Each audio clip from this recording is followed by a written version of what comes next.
It's time to leave your cinematic troubles behind. Let the takes flow through you. And let the noise from the zeitgeist subside. Welcome to Cast Against Time. Welcome! Oh boy. It was beautiful. Is this the opener? Woo! Way to spoil it. Unbelievable. I'm feeling more pressure now. I am your host, Colin J. Dixon. What was I am that? joined by also host Matthew Ehrlich Pincus. Ehrlich. And we are joined Honest. by also host Oh god.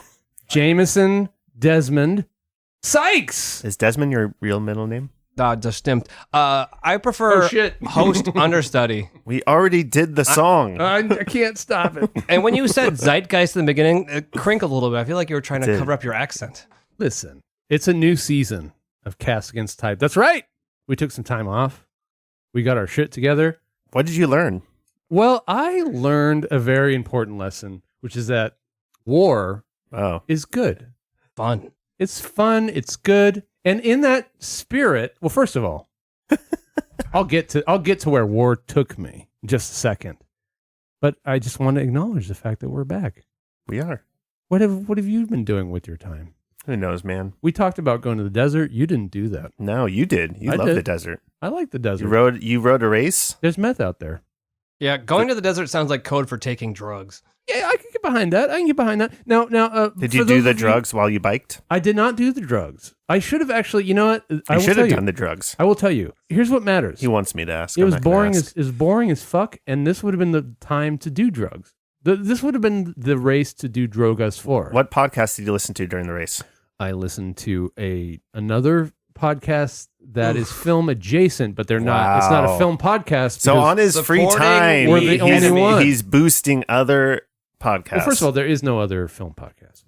He You know listens to that. the only right-wing film podcast out Yes, there. I listened to Glenn Beck talking about Casablanca and how anti-American it is. I mean, no, I did listen that was to very some, specific. I He listened, was talking about certain films that came out in 1915 that were celebrating the Confederacy, perhaps. That's right. I bet Birth of a Nation comes up a lot. No, but I did listen to some filmic podcasts, and luckily, hey, maybe this is a testament to my time, not to brag. I didn't have to go through too many. He was researching Mm-hmm. for Boom. this season. Boom. How's it feel to be back? But well, first of all, yes, it feels like slipping into an old condom, I was wondering where you're going with that. and but also I do Sounds want to unsanitary. explain. I do want to explain our guests because some people were not around for the before times. What season was I? We were talking about. You've been a phone guest, I believe, on old Cassian's Type. And I feel like the last time the three of us did a podcast together, we were talking about Once Upon a Time in Hollywood, Yes. which came out Wow. pre-COVID. 2019. COVID. Right. The last time I recorded with you guys, I was in Brooklyn in my vehicle outside recording. Yeah, you were outside. I was recording in my car. Well, so first of all, this is a Very first. hipstery. There was other hipsters on other cars being like, "Can you keep it down? I'm recording my podcast." Well, yeah. So this is a first. We've got one of the OGs. This is Jamie Sykes. If you don't remember, we are the only film podcast. But before this, Well, there was Film only podcast. 30,000. Yes. but before this one, which is the only one, there was the original film podcast, which was "Are You Not Entertained?" You can still find those out there. It's before I was born. We were This was way before. we were drinking more heavily back then. I don't know if I that's didn't true. drink Miller High Lifes on that show. I That's think we might fuck still sure. be.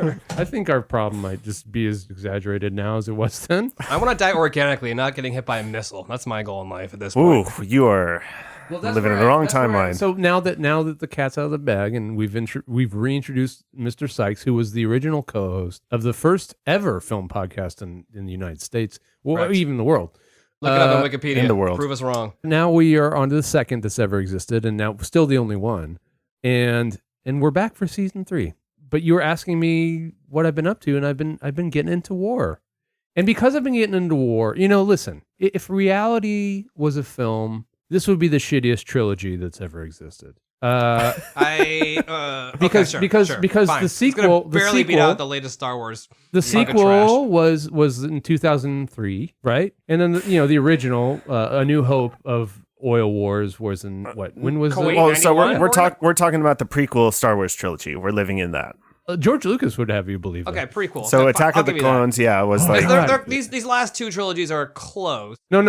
We are now We're in the we are prequel. now living through the Skywalker trilogy, Yeah, that's what I would say. Okay. Mr. Frank. which is just equally depressing. But where I was going with this is because I was feeling nostalgic for the sequel, which is 2003 too, Never Ended. I felt like putting myself back there. I felt like going back to like a place of like mission accomplished. I just wanted to feel like it was like 2004. you all yearn over for again. those I times. do yearn for them because Ugh. they're just so great.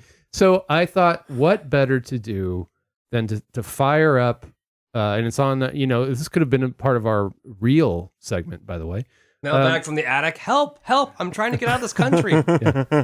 Because I was feeling nostalgic, I wanted to feel like I'm back in that place. I fired up something that's on the top 10 of Hobo Max, soon to be Paramount Max, and I put on V for Vendetta. Oh, I listened to another not film podcast about this movie actually. Well, I feel like it's coming And it up felt because great. for some reason it's like trending on HBO Max. I wonder why. Exactly. So that's the experiment I wanted to run. I wanted to go, will this feel like an old glove? Will I slip back into this film just like I did in like whenever it came out, 2004. 4? 4 or 5 cuspy. I mean, Yeah. And will I feel the same? Will it stir me the same way that it did then? Did it tickle you the same way? I got to tell you, it didn't. And here's why. oh no, we need something good in our lives. Here's why. Yeah. No. Don't ruin this for me. It's actually, I was just rooting for it. It's actually- no, but like no, so no. many things I've rooted for that didn't come it's through. not what you think. It's actually that the world that's depicted in V for Vendetta not is as bad? so much better than ours. No, okay. See, I saw that in Glendale when it came out in the theater. I can vividly remember going up the escalator to watch it, and I remember enjoying the fuck out of it, and just thinking at the end, "Wow, that was really fucking idealistic." No, well, no, but the world that it presents, like the dystopian world that it presents, is so much less dystopian than our current world Yeah. that it's like I would pay good money to live in. It's that. like training wheels of like what is actually happening. Oh, absolutely. Case in point, at the end of the film, V like sends a bunch of masks. Somehow he like gets like 1 billion masks and sends them to all these people. Hollywood spirit stores in London. Sure. Okay, go on. And so like just to kind of confuse the ICE agents of 2005 or whatever, Which should be easy. which they call the fingers, by the way. Which I would, you know what? I don't mind weaving some of this jargon into our Some current creativity into this bleak, basic world we live in. But anyway, and there's this scene towards the end. And if you're worried about being spoiled on 20-year film, then you've come to the wrong podcast. Yes. Dun dun dun dun dun dun dun dun dun. Right? Well, before that, there's all these people kind of running around the streets with like the V mask, and like there's this little girl who's been like watching. Well, okay, I'll get to the little girl. Is in it a the second. little girl in the glasses? Yes. Yeah. I've seen this like trending on like TikTok and shit too, so I know that like people are You love throwing TikTok. these, you know me. That was the wrong one. Cindy, I love You know that one right away.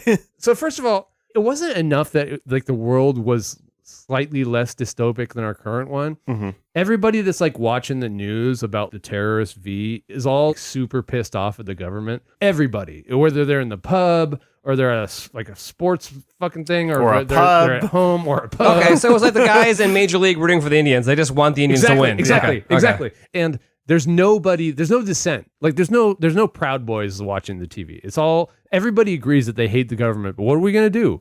Okay, so there's that. So that was already way less dystopic than our current moment. But then, so at the end, all these people have like these V masks and they're kind of like rolling around the street and all the fingers are going, whoa, what the, whoa, What are we gonna do? whoa.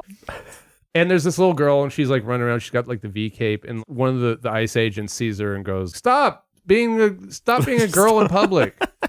And the ICE agent shoots her dead. Your fingers are. And then this is a horrible thing you've done. Dark Matt Frank is here with us this evening. And Talking about dystopia here. when that happened, when that ICE agent killed that person, everybody in the neighborhood banded together and murdered this man. Like that. This is what you hope for. This is a better world.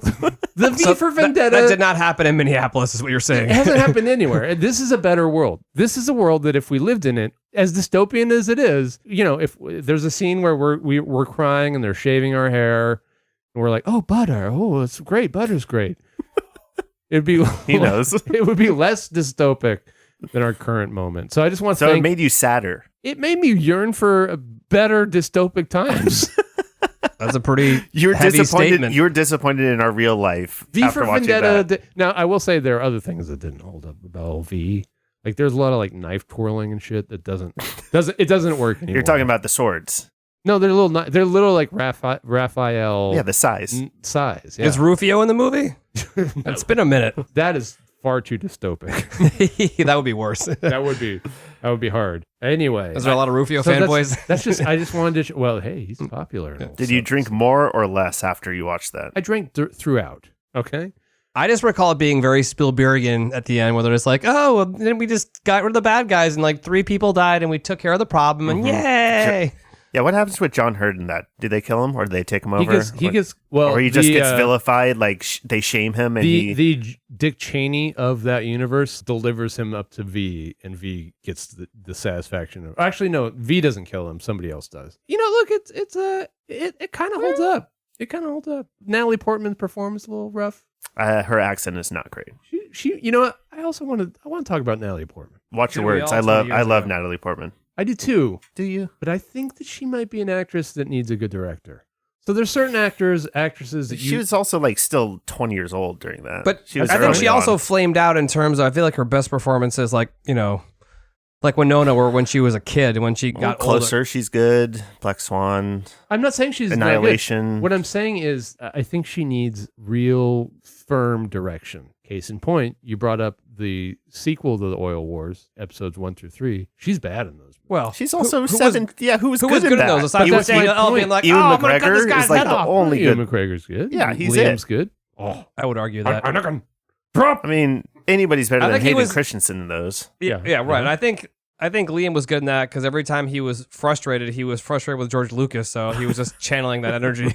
This is how you know you're on season 3 of Casting Yeah. Type, guys. We've devolved back into Star Wars. We're Star very Wars. very well versed on films of 2002 through 2005. Yeah, we've decided to erase our minds of the present day and just live in the early Well, 2000s. We've been in black the past 10 Yeah. years of cinema, if not 15. We have essentially gone back into time. I mean, I seriously, like, it feels like it's 2003 all over again. So, But did we lose the thread on this trilogy of shit? Because Revenge of the Sith is arguably the best of that trilogy. No, what Yeah, I'm so at saying least is shitty. now we're in the Skywalker trilogy of history, and that means that the very end, is not going to go well for us.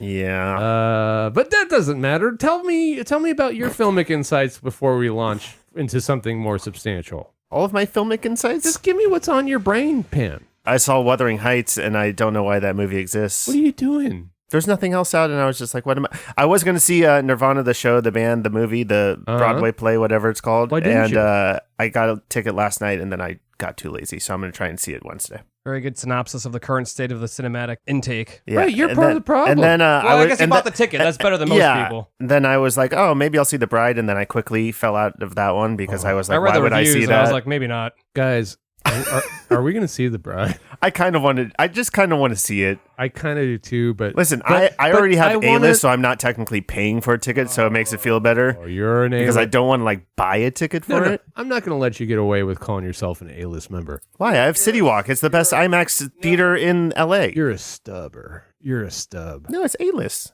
It's not A-list- stubber. It used to be A-list stubbers. Stubs members. That's how they refer to you. You're a stub. Listen, I don't know how you fight the urge of being an A-list stubber with the South Bay Galleria right here. You know, the last movie I went to was actually at Oh, AMC. I didn't know that you would step foot in that when you have Cinema so West The here. Galleria still exists? In a form. It doesn't exist in the same way that it did in Jackie Brown. Is there a plaque where they killed her in the parking lot? Oh, I man, wish. that's a great idea. I'm not even sure that they that was in the actual Galleria. Is the parking lot. dress? I think is it was. Is That the could have been the Del Amo. No, is the dressing room the that they feature in it still there? It should be. Was that in the Hesses? Good question. Good question. Does Macy's still exist? I'm not sure where. Yeah, what Macy's still walks. All right. Okay. Hesses does not. So you went to the Galleria for some reason. I didn't go to the gallery. I went to the Del Amo. Oh, that's actually. better. And it's slightly better. But this is another testament to why AMC is a piece of shit. I actually fulfilled my promise of going to Nirvana, the band, Always the the show. hero of his own stories. Fair. But we bought the ticket and we went to Nirvana, the band, the show, the movie. And there are moments in it where it switches ratios. So sometimes it's 4:3, sometimes it's 16:9.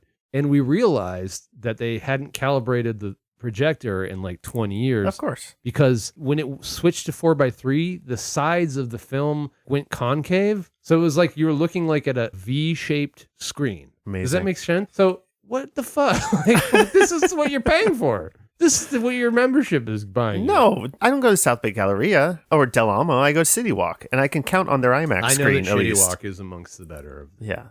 Or Burbank 16. Only 2 theaters I trust with the A-list. Burbank is also acceptable. They have a MacGuffins. That's the thing. That's what gets you there. If you go to an AMC and there ain't no fucking bar We're in paying there. for a fucking $25 vodka soda. That's so unfair. Anyway, I think it's time to just move on to the meat of our show. What All right. show? You might ask. I might answer. Castigans Die. A show where we examine the pathology of the mob as it pertains to the world of cinema in season 3, where we look across the filmic discourse and attempt to restore some sanity. And we do this in one of two different ways. One, by unpacking the ideas and assertions that we stumble across out there in the media, be it social or otherwise, while occasionally subjecting ourselves to mysterious media oddities. And two, by spinning the reel of Scopophilia, where we let fate decide on a series of film-related exercises that are in no way, a meaningless or desperate grab. You've ruined For content. You've ruined the disguise of us having an actual reel. We Like have a doing this. reel. We just don't spin it. The sound, there's no sound on our reel. This is my first time in studio, so the Listen. curtain has been pulled back. I'm not even sure that You are no I'm not even wizard. sure. Well, I'm not even sure that Jamie has heard the show nay, sir. since we Is this we've how changed. you treat our guests? since you we just well, berate hang them? on. Hold on, I am one of the most faithful listeners on YouTube, but there's not many on there. Well, we don't promote that very often. Why don't we promote They're it? on YouTube. I don't have. I know, but we don't promote it. I don't have We don't promote Spotify, anything. so That's true. We don't. I always like it and listen to it. Sometimes I leave the room for a while. That's nice You know of what? you. I have seen. Well, that's essentially YouTube. I have seen Jamie comment on YouTube. Oh wow, we got comments. Mostly nude photos sent to Colin. Yes, Good. This is how it Clearly, should he's continue. not looking at the comment section. but that's why you keep commenting Yeah, in you know, hopes that he'll come around. I guess we should probably promote the YouTube channel. No, it's fine. Yeah, fair. We'll stop. You know what? Fair enough. But we have had a slight format shift, and this is season 3 opener, so it's okay to comment on it. But we started as kind of a show that was responding to the inquiries of our guests, and then we kind of pivoted into a show with a segment and a game, which is, and we're still continuing with that format because it continues to work. And we like it. But there might be some new twists and turns in season 3. But for now, we're going to continue to assault the media. We're going to continue to confront the fucking media. I like to salt better. Okay, well, we're going to continue to make victims of the media. And we're going to do that right now with a little thing that I stumbled across out there, and many people have. This has made its way around the Twitter sphere, where good old Dr. Pete has been slamming his dick in a car door. I don't know where he was going to put it. I'm glad it was a car door, though. Matthew Frank, how do you feel about Pixar? How do you feel about the state of it? Do you have a I feel like their stock. connection to it? I mean, yeah, I feel like everybody that has watched a Pixar movie in the last 30 years has had some connection to some of the movies. You could be a brand loyalist. You could be a DreamWorks person. Who's a DreamWorks person? What's the other one? With the, Yeah, that's like somebody who Sloth drinks of the Pepsi over DMV. Coke. Really loving Uh, Shrek, you know? But I I bet think there's people in Florida like that. I feel like Pixar stock has gone down the last 5 years. Yeah. I can't recall a non-sequel original film of theirs that kind of hit the peaks of a Toy Story or a WALL-E or a Monsters University it's also not like their movies aren't something that I rush to see theaters or even stream or anything like that. Sure. I just don't think they have the panache that they used to. Okay. Jamie, where does Pixar live in your brain? Do you have a connection to it? Do you have a history with it? Do you feel anything about it now? You can't even list a modern Pixar film, which would be fine. I was wondering what the misstep was because they were batting 1,000 for a while. Like I'm a little older than you guys. Like Toy Story came out when I was in high school. I appreciated it. I didn't feel particularly drawn to it, but I sure as shit. The last time I cried in a movie was during WALL-E. Mm-hmm. My wife and I went to go see it, and I didn't expect to start crying, but like when he was wandering around that planet by himself, I felt so attached to that little fucker. It was literally the first time since like Benji the Hunted I cried. Like, I wasn't bawling, but definitely moisture came out of my fucking eyeballs. Let's make it easier for everybody. I'm going to go down a list of films. I'm going to call the last one that spoke to me or like was actually a good movie to me. It was Turning Red. That was for me as well, but I thought that was Disney animation. No, it's wrong. Pixar. Which doesn't that even say something right there? Because they buried it. Like I don't know what is what anymore. I mean, I clearly a Pixar film is a Pixar film, but there are less Pixar films than they were 10 years ago. Well, so let's do a little exercise. We're going to go around the room, and we're going to do this really quickly. I'm going to go down the list of Pixar films, and you just yay or nay where you've seen it. So we'll start with you, Matt. Hoppers. Nope. Elio. Nope. Inside Out 2. Nope. Elemental. Nope. Lightyear. Oh, Elemental, yes. Okay. My nephew made me watch it. Okay, actually, let's put in a button. Let's put a button on this. Stuff that you sought out. Okay. Not stuff that you weren't in a waiting room at a Jiffy Lube. Yeah. It just happened. Okay. So Elemental, no. Elemental, no. Lightyear. No. Turning Red. Yes. Okay. Luca. No. Soul. Yes. Onward. No. Toy Story 4. No, I still haven't seen it. Incredibles 2. No. Coco. No. Cars 3. No. Finding Dory. No. The Good Dinosaur. No. Inside Out. Yes. Okay. And then beyond this, I have faith that you've seen all these. Yeah. Okay. So what was that? Three or four? That was out like of like 10? 15. Yeah. There's no, like I'm 10 saying how many that I actually sought out of the last 10. One out of like 10. Yeah. Okay. Save your breath. I didn't see any of those. The only one I wanted to see was The Last Dinosaur because I like the logo. It looked very cute. Okay. So, but prior to that, I saw Inside Out. I did see Inside Out, and I would say 50% of them as a man in his 20s and 30s. Yeah, I feel confident in your looking back on these. I feel like maybe there's some stuff. I bet you I didn't see recognize half of those titles, to be honest. Well, exactly. Now, so first of all, I should point out we're probably the wrong demographic. What's that? French for yes. Yeah. I thought you were like doing the royal we. But the wrong pronoun, Colin, you fucking asshole. But the thing is, we're the wrong demographic, and that's fine. But I think that going back through this list, the box office would also bear that out. Well, wasn't Pixar's whole thing that it was like it can speak to multiple generations? Yeah, I saw WALL-E when I was about 29. Yeah. And I quite enjoyed it. And that might be where you're wrong. Because somebody caught up to old Pete Docter. Now, let me explain who Pete Docter is. There was a trio of filmmakers, Lasseter, Docter, and... Bird. Thank you. Sounds like a law firm. Lasseter, Bird, and Docter. Somebody caught up with Pete Docter because he's the only of the three that's left. Well, what happened to Lasseter? Pixar. He had a bit of a problem with his hands getting too handy. He's hugging a lot of people that Well, didn't want to actually, be hugged. Power corrupts. Maybe you can fill me in on this. I just noticed your shirt's a Palm Springs shirt and it makes me happy. Maybe you can actually speak to this more than I can. Because I know that Lasseter I don't know the full details. I just know he got handsy. I know he got Me Too'd. Yeah. Or canceled. He Too'd. Yeah, he got more Me Too'd than canceled, I would say. Actually, he's not working, but he probably got a huge payout. Sure. Okay, but he has more money than all of us put together. Yeah. But I mean, I don't know the nature of his crimes. Suffice to say, he made a lot of people uncomfortable, and he made some physical gestures that made people uncomfortable. I don't think it got really intense, although I don't know all the details. Did but his little John Lasseter ever make it out of his pants? I don't think so. I haven't read the whole details, but I do know that he got very handsy. We don't know in ways that they didn't like. Folks, you're about to learn something that is going to blow your mind. We don't know. But we do know he's gone. He gone. Brad Bird did not hands anyone. He didn't hands anyone, but he sought greener pastures. Yes. And he found them. Wasn't he teamed up with Cruise? Didn't he do? Yeah, he was already on his way out. He did a mission. And he did that. He did a mission.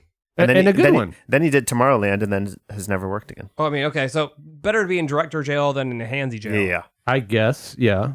You guess. Well, I mean, we should make it perfectly clear here that Mr. Bird, he went off in a better direction and Yes. did Well, nothing untoward. I just think that Director Jail can be equally. In fact, let's ask Brett Ratner how he feels. I mean, that motherfucker. Well, that's what I'm saying. It's He should be like put to He's sleep. back. I actually We don't kill know. dogs in this country. Why don't we kill Brett Ratner? But that's what I'm saying. Like, I don't know if it's harder to get out of Director Jail than it is to actual jail these days. I mean, ask John McTiernan, my hometown hero. well, John McTiernan's just like his health is probably. Verbinski just made it Nay, out. nay, nay, sir. Hold on. Let me talk about John McTiernan for a second. As a native Albany resident, he made 3 of the best action movies in I know. history. I'm not hating And on him. after, I mean, Roller Boys, where the fuck that piece of shit was in 2002 with Rollerballed. the Chris Klein character. Yeah. That was. Oh, was that him? He that made the was him. remake Yeah. I mean, I'm not with apologizing LL for Cool that. J. Chris Klein was the lead in that, which is also problematic. Don't say that with a haughty attitude. That's not a thing to celebrate.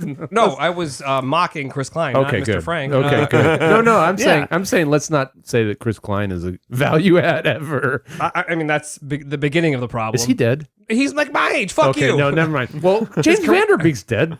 Ooh. But he had the cancer. I know Chris Yeah, Klein too could have had soon. He cancer. had the cancer. Whatever. Hold on. Chris Klein, I believe, is 79 or 80, and Vanderbeek, who we met on my 30th birthday, I know inside baseball, he's a couple years older than us. But it's not Chris Klein that heads rollerball. Is it? Yeah, I think you're right. I think I will. You can cut off my hey, right hand if I'm wrong. Sykes is the resident McTiernan. I am the resident expert on this. Okay. Got a well, touch of the tism when it comes to numbers. and- Talk amongst yourselves while I look this Okay. up. Anyway, McTiernan had his little problem with the wiretapping. It is Chris Klein, but he's not 70. He's like 50. No, no 40? one said he was I 70. said he's my age. I'm not Okay. 70. I didn't hear that part. I wasn't born in 70. You can't even. Was he born in 79? Tangent. But Mr. McTiernan was placed in 79, yes. director jail, Yes. and he's never, because of the wiretapping shit, he got in No, some... no, because of rollerball. Both. He had a Yes. couple of problems around that He went time. to actual jail. He went to actual jail. But he didn't get around- canceled. But so that's a two. We talked about people that were handsy and people that made bad. I'm just saying. He wasn't handsy, but he had a legal problem and, No. and a creative I problem. think we're in agreement here. I would say this: it would be harder for McTiernan Yes. to get a job than it would for anybody who's fucking actually rolled their The man made balls. Predator. He made Die Hard. I know. and he Hunt for October. But I'm saying he made 3 excellent films in 3.5 years. He's not been heard from in 20 years. But that's my point. That's my point. Where would you put that run in compared to other directors? This is another tangent. Oh, that's a good run. I mean, Verhoeven, you could do RoboCop, Total Recall, but what's between the two? Starship Troopers after That was that. 97 though, so there was no 3 in like that. He probably went to Germany and made like an avant-garde like boob movie. He probably had Isabel Huppert do like a fucking pole dance. What were we talking about? But McTiernan. I'm getting back there. No. This is the problem I introduced into the No, show. no, that's okay. Chaos. No. I think it's okay to bring up McTiernan because my point is it's easier to get. It would be easier for John Lasseter to come back and make a I don't return. know.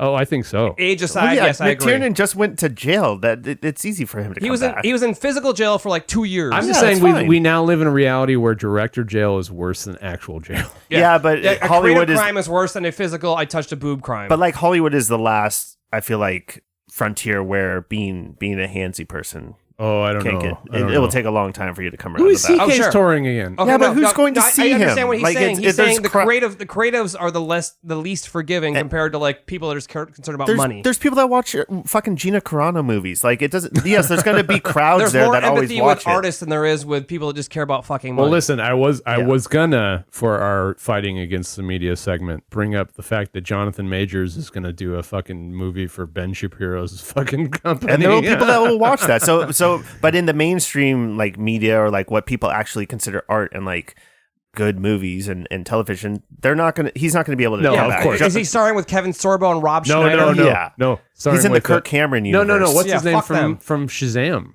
Oh, that fucking Zachary Levi. And they're gonna play brothers. Oh my god. Posing as such and just Oh that boy, fucking guy. it's a fucking dark time. Man. Anyway, that was a tangent, and I'm happy we went down it. But now we need to pivot back to Pixar because Pete Docter, he wants you to know, hey, we're not down with all this bullshit either, man. Fuck all these progressive pieces of shit that think that they can bring their kids to these fucking movies. Now, that's Pete And- Docter, not you. Pete Speaking, Docter. Right? This is from the AV Club that is quoting the Wall Street Journal, which ran a profile on Pete Docter. Is that his actual name?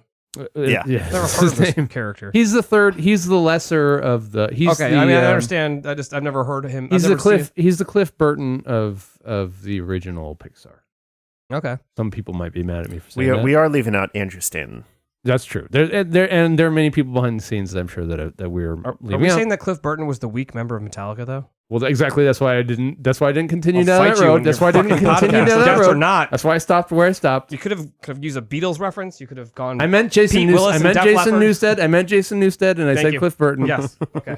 I'm feeling better. Calm down. Okay.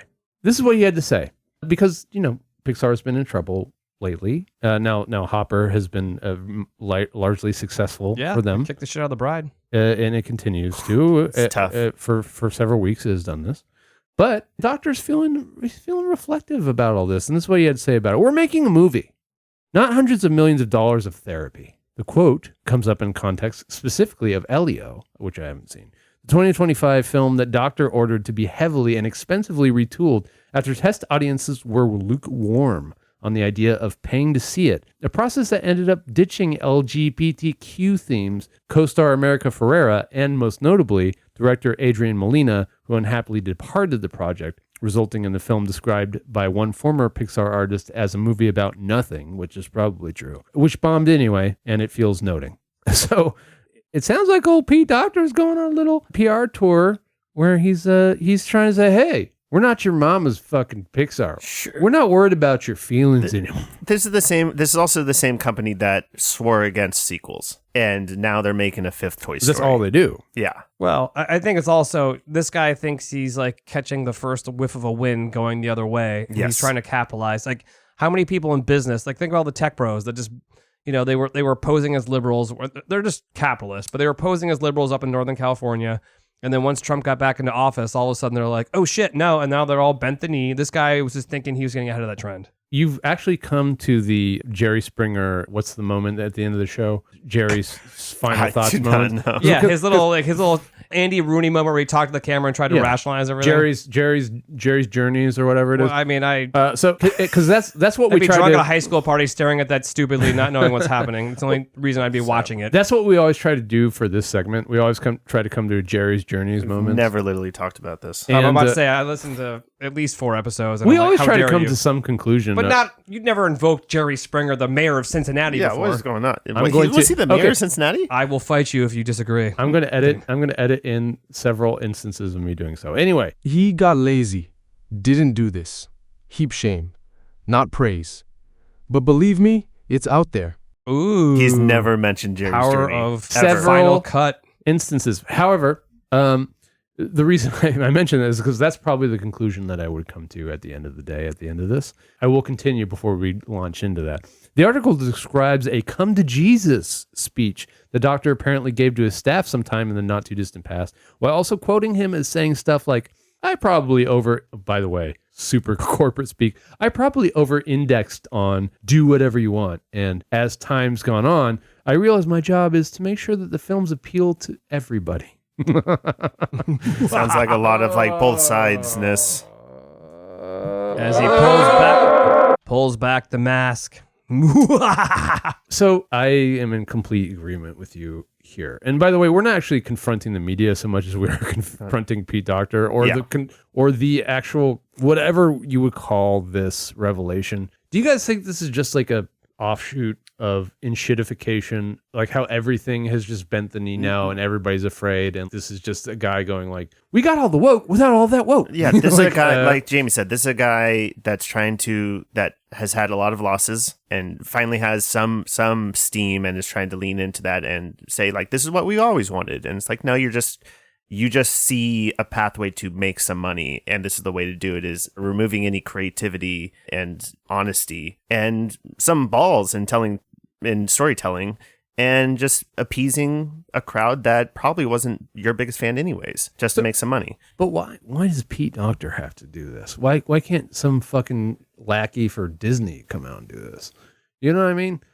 I mean, that's a good point. That's what makes it feel like it is actual. Like that's what I fear, that what you've suggested Mr. Sykes is correct, is that like these people never had any ideological underpinnings. They've always just been chasing dollars. I Well, think maybe, some have- maybe Docter didn't, but Yeah, maybe Brad Bird did. yeah, I maybe think the people cr- before him. I think the true creatives probably had a vision and probably had more empathy. And I think the people that were just money people, if they were making money doing the woke thing or doing the thing that morally felt right for most of the artists there, they were going along to get along. But the second things were working out, they'd rip off their masks. I mean, in my own private life, I had people that were like not necessarily closer friends, but more loose affiliates. And they like ripped off their masks and like, isn't it great that our portfolios are going up? And I was like, Yeah, like this is gross. You can't look at Pixar's track record and see the actual good movies that they put out that have emotional core, that do deal with stuff. Like Turning Red as well, they buried it, but like there are movies before that have some honesty. And then there's been a clear shift where their product isn't the same.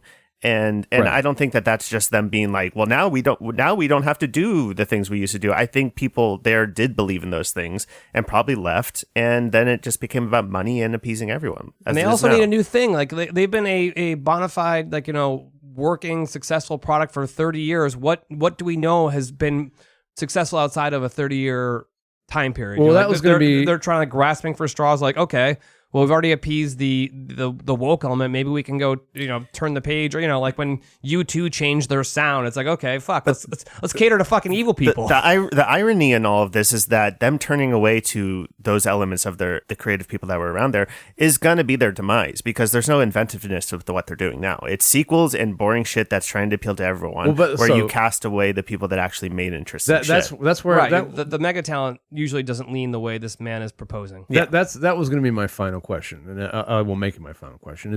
And by the way, he's not coming out and saying like it's too fucking gay. Like he's not saying that. Kind of is. Well, exactly. We are reading between the lines. Yeah, right. He's giving a slap on the wrist, literally, but like he's probably thinking beyond that. I honestly don't know if there's been a lot of fallout from this. I mean, this story is a couple weeks old now, and I don't know like how much blowback Pete Docter will get from these things he's been saying. But I'll just take the one thing that seems to be like the headline piece for everybody is him saying, we're making a movie, not hundreds of millions of dollars of therapy. So let's just stick with that and end on that. Is there something to that? Do you think that Pixar has been too interested in navel gazing about like stuff that they really don't have any business talking about, or trying to like expand their audience in maybe not woke ways? But do you think that Pixar just does need to like go back to making slop, like Looney Tunes kind of shit? But they never began as making slop. Right. They began as having emotion behind it, and I think what he's saying is a conflation of what they actually did. But it sounds like we all agree they need to do something different. And so the question is, should they stop making stuff about marginalized groups? No, to me, the thing that would be different is introducing even more interesting individuals into the company and stories and all that. See, I'm with you. You lean more into that stuff. You don't go away from it. Well, I'm with you in a sense. I want them to get weird. Yeah. Sure, but when I was speaking earlier, I think he was speaking in code about like all this I therapy agree. shit, because like what Walt Disney was writing about, or the tales he was pulling from. Oh boy. Well, no, okay. I'm not talking about the Nazi shit. I'm talking about the pain of losing a parent. Yes. Pain of being marginalized. When he talks about like, they're all this therapy, like like wimpy stuff, like that's what kids need to learn from. Because that's what made it interesting initially. Sure, and movies, the stories always need a problem. Like being marginalized, being a victim, like losing someone. That's like. So I don't know what the fuck he's talking about, and I think it's coded like all this therapy, like almost saying like it's wimpy shit, and we shouldn't be talking about using this. the word therapy is a very pointed choice. I think when I said yes earlier, I meant like what he's saying is very coded, and it's very like wink, wink, like this is pussy shit. I'm with you. I'm with you. So I fuck him. Thank you. Well, that's we wanted to come to a Jerry's Journeys moment. I'm actually pretty sure it's not what it was called, Jerry's Journeys. But No, it was. I looked it up. Was it? Ooh. As somebody who says they talk about it all No, the time, that's you not don't what it even is. I'm know not- what it looking it up. is. I never sat Jerry's down. That was really popular when I was in high school. I never Springer. sat down once and watched an entire episode of that fucking show. Final thoughts. Yes. And Okay. when he would get like suddenly like very sensitive and like poignant. You're like, That's less interesting of a name. I like Jerry's Journeys better, but we're gonna go stick with what's authentic. So these are our final thoughts. Originally, my final thoughts were going to be that late stage capitalism has put us in a place where everything sucks and people Yes. feel like they need to bend the knee to the authoritarian regime. And this is basically Pete Docter's way of doing that and keeping his job. But I actually think that you've come up with a better final thoughts, which is fuck him. Fuck Yeah. him. I mean, I think he's an out of touch creative that has lost his grip on what speaks to the masses, and he's just leaning into the easiest thing possible. And they're not like gonna a learn- regular David Zaslav. Oh boy, we can all talk about the old vesticles. Fuck him. Oh yeah, well, Okay, can I get the sound effects? Fuck you, David Zaslav. Fuck you. people We went to the same college. people who are hearing that will have heard massive reverb on that. I promise. Do you think the high school will have a statue of him? It's him saluting. It's him in a vest. It's we'll get to that later. What do you think of this boner I got? Okay. It's time to move the fuck along to our final segment. You got a friend in me. You got a friend in me. When the road is rough ahead and your miles and miles from your last 4 minutes, you just remember what your own mouth said. Boy, you got a friend in me. Yeah. You got a friend in me. We move at a brisk clip now. How much time have we been? I'm glad that we solved that. Another problem ticked off. Yep. Yeah. Dicked off. We have some ideas for how the format may change in the future. In the meantime, we're going to stick with our current schema. We're going to spin the reel. Spin Here we it. go. Raffle in 1989. Now, I want people to know, just because you're hearing the sound of the reel, I mean, we didn't actually spin a wheel. This is a random segment. What was it? What did we land on? Hang on. Now I got to fucking pull up the fucking browser with the wheel. Oh, mailbag! Woo! Mailbag! Oh boy! Oh, no. Okay. We don't need another hero. Who's it from? This is from Anonymous. Can you read it as the New York subway guy? Oh, yeah. Hey! Oh, I'm back! Oh, fucking Welcome. season 3 over here! Oh, that's fucking bullshit. I've been down in the subway Just in the back of the L train. eating my chopped perpetually. cheese. I thought he meant the next stop is. Ah, fucking A. I've been eating my chopped cheese. I've been down here eating my fucking chopped cheese, waiting for a new episode of Cast Against Types, my favorite show, even though these fucking progressives. Are you a subway dancer? Do you dance in the subway? I played the fucking drums. I played the fucking drums on the fucking subway platform. I fucking love it down here. But I tell you fucking what, I've been waiting for this fucking show. I've been waiting for so many months. What are you taking a fucking break for? I'm sorry. What are you doing? What are you We doing with needed your a sabbatical. fucking time? Colin needed a sabbatical in the desert. That motherfucker doesn't do nothing with his free time. Fucking bullshit. I'm down here in this fucking subway eating a chopped cheese. It sounds very lonely. I'm getting on the L. There's an L, right? There's an L. In Brooklyn. Yeah. I'm in the fucking L. Well, Where am Brooklyn I? to Manhattan. Where am I fucking going? All I need is my Cast Against Type. Well, you got a question for us? You'd be asking yeah. why there's so many immigrants in Manhattan. That's a good. You know what? Hey, I did submit a fucking question. All I want is my chopped cheese. Actually, gotta find the. Why are there no more New York football teams? They all play in Jersey. The only New York football team is the fucking Bills. Why can't these motherfuckers just pick up a fucking ball? I do have. Okay, here's a question that's from Anonymous, but now it's from me, Subway guy. Why am I a guy on the show? I don't know. Segment 2, mailbag. Okay, here we go. He actually didn't put it into. We've lost Colin. Well, no, Colin's gone bye-bye. He Ray.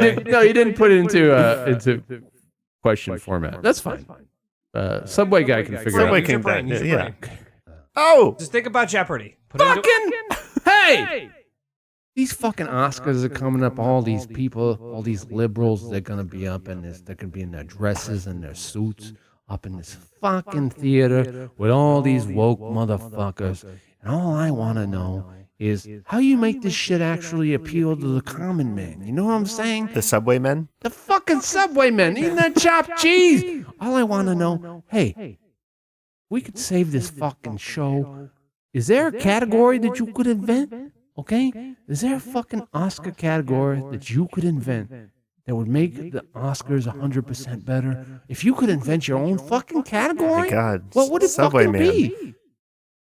All right. Okay, bye. I gotta get to the L's right out. The doors are fucking closing. Oh, there's a rat carrying a pizza. Oh, No one has ever carried a pizza on the subway. Rats have. Subway guy. Well, You don't remember Pizza Rat? I remember Pizza Rat, but I don't. Yeah, I mean, I've never physically seen a pizza on the subway. That's Okay, fair enough. maybe But a delivery guy. listen, Maybe a delivery. Look, Subway guy, he's angry, He's back. but He's he's one almost of our like a science fiction character. I'm into him. he's one of our biggest fans. I've Clearly. been on the subway forever. He does live on the subway, and but he Some do. listen. He brings up a good question. At least he keeps up with our RSS feed. Sure he does. Okay, well, so this is our final exercise. Thank you for submitting, by the way, Anonymous. What are you going to do? How are we going to What fix you the gonna Oscars? do? How are we going to fix the fight? I'm not gonna do it. So my brain immediately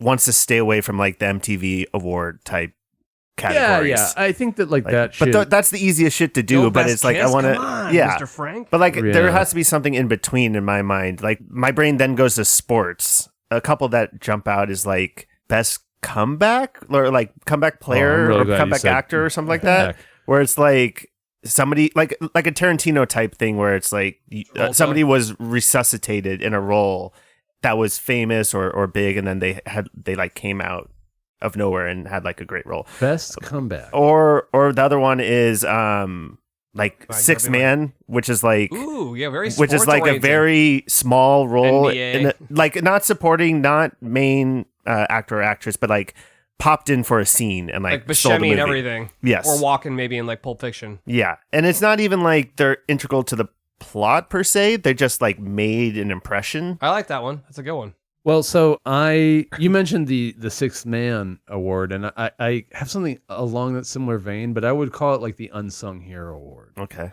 By which I would mean, so there's one where it's like somebody that stepped in to like fucking save a film. So it's like, I don't know. Right. Oh, that's great. Great Like one. somebody that wasn't that was cast Gilroy and then and everything. came in and Like saved the movie. Gilroy writes a great script, but the guy that directed Well, you brought up Monsters, V for Vendetta. There was somebody that was supposed to be V, and then he couldn't hack it, and then Hugo Weaving came in right. and made that Yeah, he movie. didn't seem like a first choice. David Fincher has been rumored to have secretly edited several films. Lee Marvin came in and like had to direct parts of. But then you would out the secret. Like, Wait, what did Lee Marvin direct?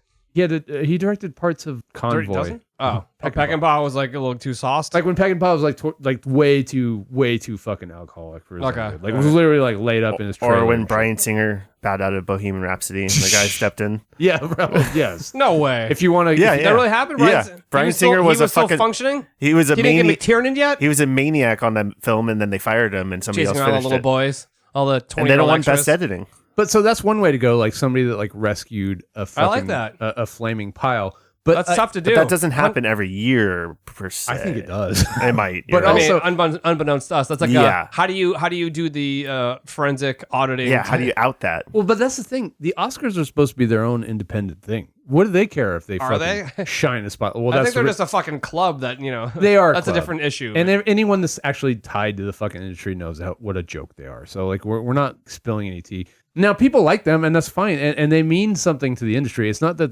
people They're aren't chasing. entertaining. I mean, the Grammys They can be. unwatchable. They starting mean 20 something years in the ago. confines of the industry still because it means something to have one, but they're still a joke. It's, And- it's without like a becoming like a weird way. blockbuster. And there, movie there are awards. many Yeah. there are many good people that enjoy watching them. I'm not Sure. I'm not shitting on that. What I'm shitting on is that like we obviously know the machinations behind it. We know Yes. that it's not real. The We virtue know- signaling. I mean, as liberal as I am, it's like, okay, fine, you got a cause. You're I'm, going to give I'm an not award. worried about the virtue signaling because it's so fungible that it doesn't really matter. But, But it's not like a meritocracy. It's like, okay, if you've got a cause and it like pulls at the heartstrings, it's going to have a leg up. well, yeah. But are you really upset? Oh, I mean, I'm not that upset. I'm not coming for them. No, I It's know like- you're not. I know. But it's also cynical when you see it. When you see these like blatant fall releases, it's like, okay, this person that's been fucked over, they're gonna get it because especially the money that's behind it too. we're gonna write a B- movie, but it's about a cause. So here you Well, get- sure, but I give also best supporting actor. I also to- remember when like the fucking Dixie Chicks and like Michael Moore got booed at the Oscars too. You know, like so. I mean, but that's long gone. I don't know. But anyway, that's not my point. My point is John Wayne's grandson was there or some we shit. we know that there's like we know there are machinations behind it that make it bullshit. But that being said, why couldn't they like shine a spotlight onto the industry? That was one idea. The guy or gal that saves a flaming pile. I like that one. But also along those same lines, kind of what you're talking about, like the 6-man thing. I want an award for like a PA that had like the most like coffees thrown at him by like Jim Cameron. You know what I mean? Like, Okay, so you got a serious one and a jokey one. Yeah. well, no, it's not a joke. like actually. the crew member that Like, dealt with the most shit.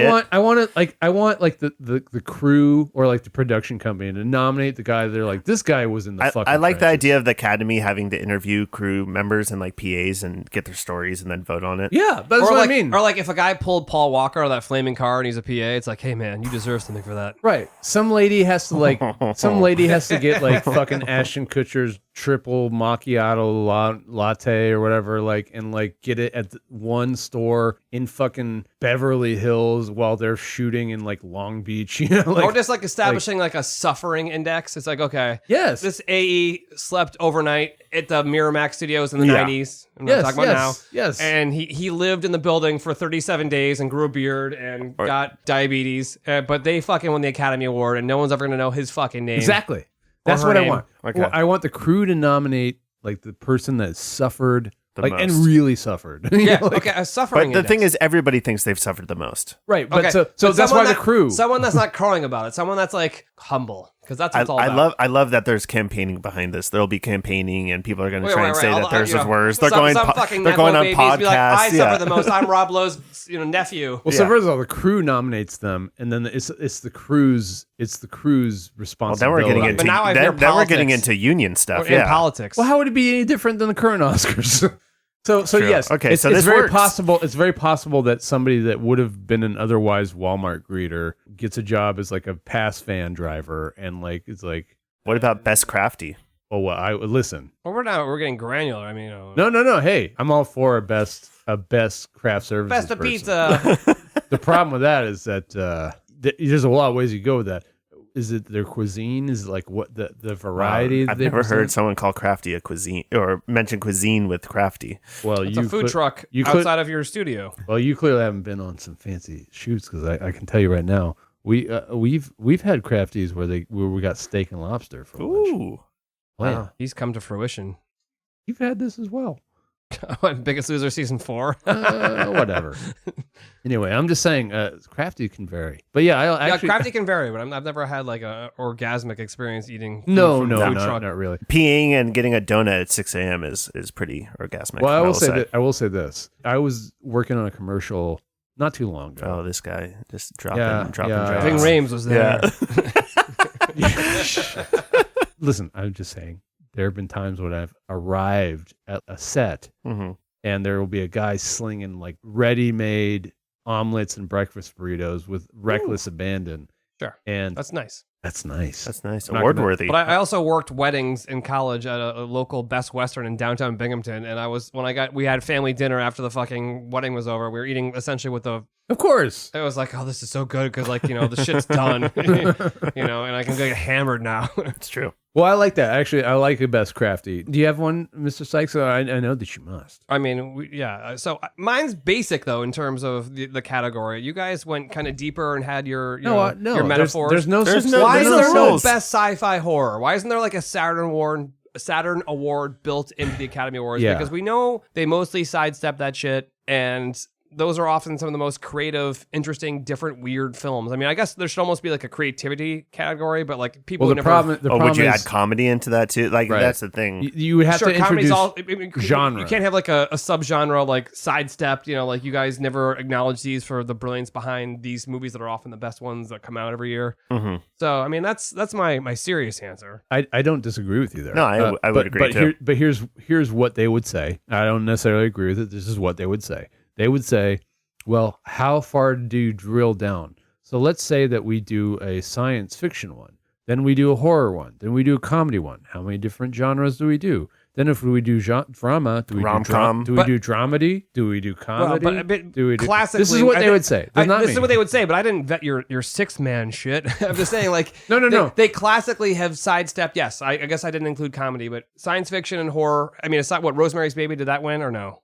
Yes. It didn't win for. It was nominated for sure. Yeah, but it he didn't won win. director, I think. Everyone here is frighteningly incorrect. It was nominated for Best Adapted and Best Supporting Actress, which Ruth Gordon did win, but it was not nommed for Actress, Directing, or Picture. Didn't even get an editing goddamn. Good thing this show is brought to you by experts. Okay, so I mean, can we name all the Exorcist one then? I guess that was the first. The Exorcist one? Hang on, now we actually. So it was Godfather, Godfather 2. You came to a silly discussion with a serious discussion. I mean, I know that Exorcist Believer got. Yeah, I think I know Exorcist 3. Exorcist 3 won, yeah. Definitely. George C. Scott won Best Actor. Brad Dourif got Best Supporting. Brad Dourif. as a Gemini Killer. He actually deserves it. Gemini Killer was good. Brad Dourif. Rosemary's Baby did not win. No, I didn't. I didn't think it won. I said that and I was like, wait, that did not win. It might have got nominated. But The Exorcist I felt more could possibly have, but I can't think of what 70. So Exorcist got nominated for Picture. It got nominated for Actress. For Bernstein, it got nominated for Supporting, really, even for Jason Miller. Interesting. Linda Blair got nominated? Holy shit. I believe that. She was also nominated for the Leslie Nielsen spoof movie she made in the early 90s. Oof. Billy Free got writing. Billy Free so clearly did not win. If you're nominated for all this shit, what won in 73? 73 was Godfather. Oh, it came out 72. Directing was, well, they gave it to him in 73. Oh, what are they doing this March? Best directing went to Bob Fosse for Cabaret. Hold on. Cabaret came out in the late 70s. 73? We're in the weeds now. Doesn't matter. We'll come back to this. Okay. So nothing this is drunk. So I like the idea of introducing genre somehow. I don't know how you would do it. Do you have an idea? Like just separate drama from comedy. It made me thinking about the Saturn Award brought me because you know, and the Saturn Awards aren't that reputable, but it's like the best science fiction movie is a thing, and I'm sure there is a horror movie version of that, but like let me ask you this: because horror sci-fi, if you go into the video store, they're kind of grouped together. Generally, they're close to each other. So I was just thinking about that. And comedies win more regularly than sci-fi or horror. So I felt like those two are the most overlooked. So that's why I thought we should siphon them off. I mean, hell, they could progress over time. All things change over time. So why not just continue to expand the Academy Awards so it's not so hoity-toity? Yeah, I don't hate the idea of introducing genre. I don't know how you do it while keeping the lines clean and then without making it like a 20-hour show. But I would say out of all the genres, I would agree that that's probably the most appealing one, and that's probably the most artistic always one. Wins. It's always some fucking heavy shit. And I don't think comedy. I think comedy has its moments, but I do think that horror is probably the most overlooked and gets the least respect for the most creativity that they have. Like it yeah. They have to reinvent the wheel. Horror and sci-fi in particular have to reinvent the wheel more often because they're also very low budget usually, and they're a lot of craftsmanship goes into making those and making them good. Because when you're making a Holocaust movie or someone gets fucked over movie, it's like, okay, it's all drama, big actors, Daniel Day-Lewis, like character driven. Yeah, like we all know what's going into it. And so big money goes with the big performances, right? And big director. Whereas James Cameron made his nut back in the day when he was actually good, crafting low budget schlock, but like doing a good job on these. Well, because you're thinking about the viewer experience and you're crafting. Your boots in the ground, to use a fucking military term, just trying to like make a claymation dinosaur to make something less shitty for. Here's where what I fear would happen, but I don't. First of all, I want to make clear I don't dislike the idea. Guy doesn't believe in us. Thank you, Colin. That's the highest compliment you can give. But this is what I fear would happen. They would introduce that category, and then like a movie like Witnesses, which I don't even really like that much. Plural, not the Harrison Ford vehicle. Yes. No Amish? No Amish, no huge-eared child. A film like that would get slotted into that category and win, and that's in the best case scenario because it would never win in like a best picture. We know that.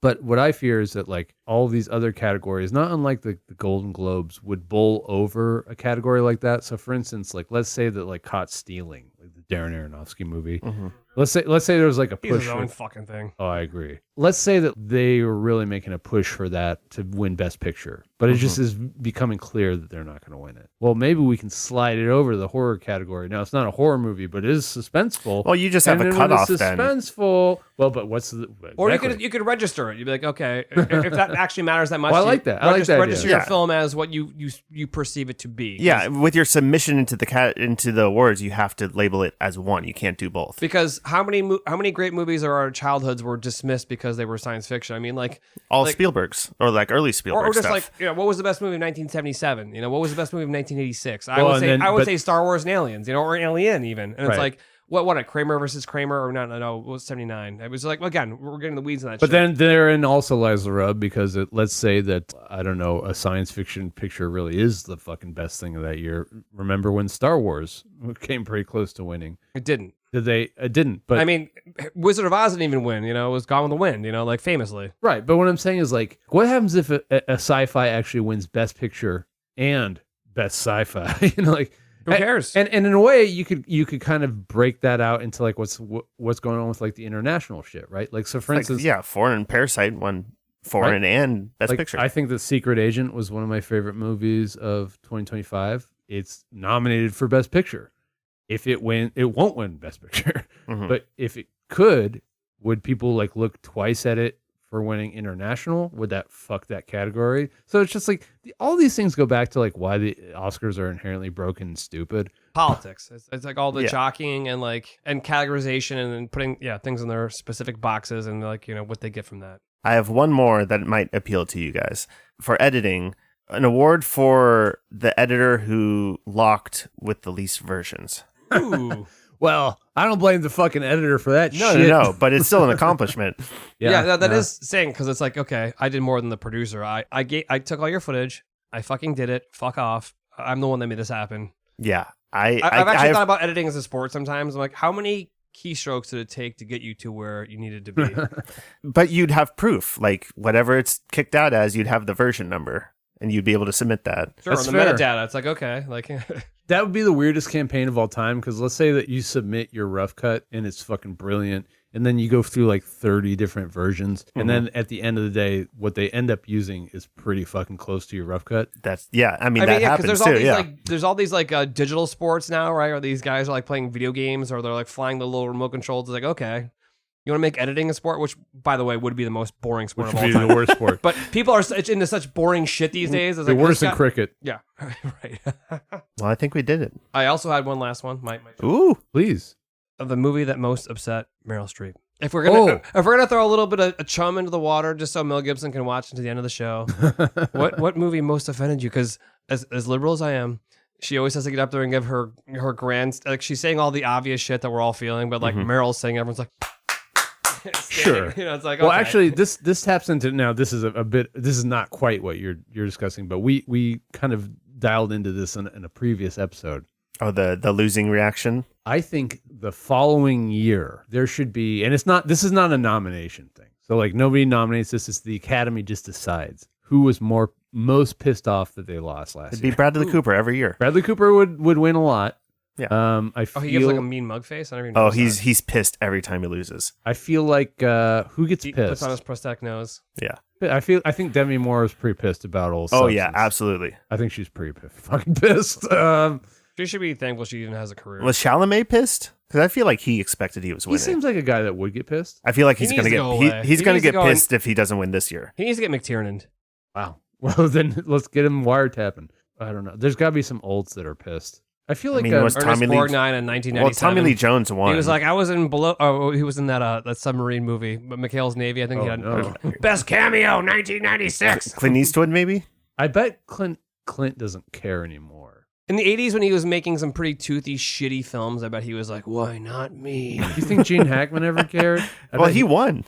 Well, yeah, but I bet Hackman he- won regularly. that's fair. So he didn't care. I mean, I think he was No, even nominated Hackman- for Hoosiers. You know, Hackman which is had a BD. He mid didn't give movie. a shit. Well, they always. I mean, the most famous cutaway ever in the Oscars is when they cut to like Mel Gibson sitting next to Vince Vaughn when they made that ridiculous Hacksaw Ridge nonsense. And it was nominated for things because there was, you know, it was like time for Mel to make his little mini comeback.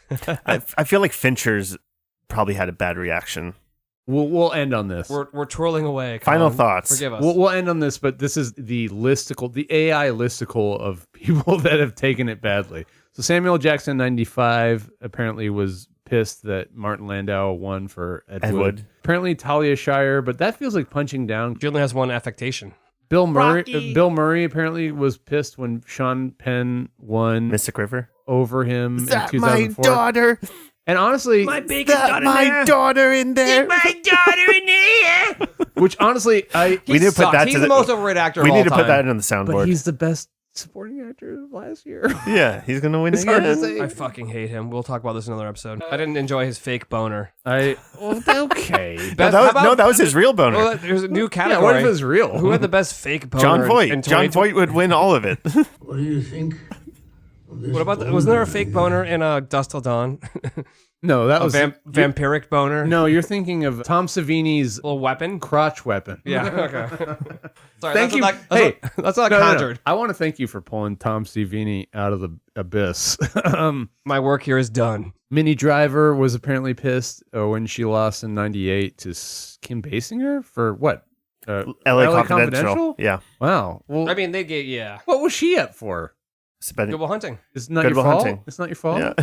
She Not your deserved fault. one for Grosse Point Blank more so than Yeah, really, more than. I loved her in that. And then I saw Good Will Hunting a year later or whatever, and I fucking hated. And then her this in should it. shock no one. Apparently, Jack Nicholson and Nicolas Cage have taken it badly a few times. Jack Nicholson's won like 5 times. Yeah, but you know, He's an egoist, and Nick Cage is a nepo baby. Move along. Moving along. Well, they did lose to Adrian Brody, who at the time was a young whippersnapper. He's another one of them. He was a whippersnapper. 3 peas in a pod. Well, We're back. That's it. I'm finished. I'm finished. I don't have anything else. That's gonna be it for us. CaskinsType@gmail.com. Caskins Type on all your podcatchers, including Amazon, Spotify. Now that they're not endorsing Ice YouTube. anymore, Apple. I'll be watching on YouTube. YouTube. Remember YouTube. Remember that. Remember YouTube? Remember this. Remember that. What's our fucking stupid segment? Who cares? Please write into us at CaskinsType@gmail.com. Give us your queries and qualms because we need them. Give your likes. Oh! Fucking get your like up in here. Get a fucking give a thumbs up in this. Oh boy. Oh fucking. Oh shit. Okay. Goodbye. Season 3.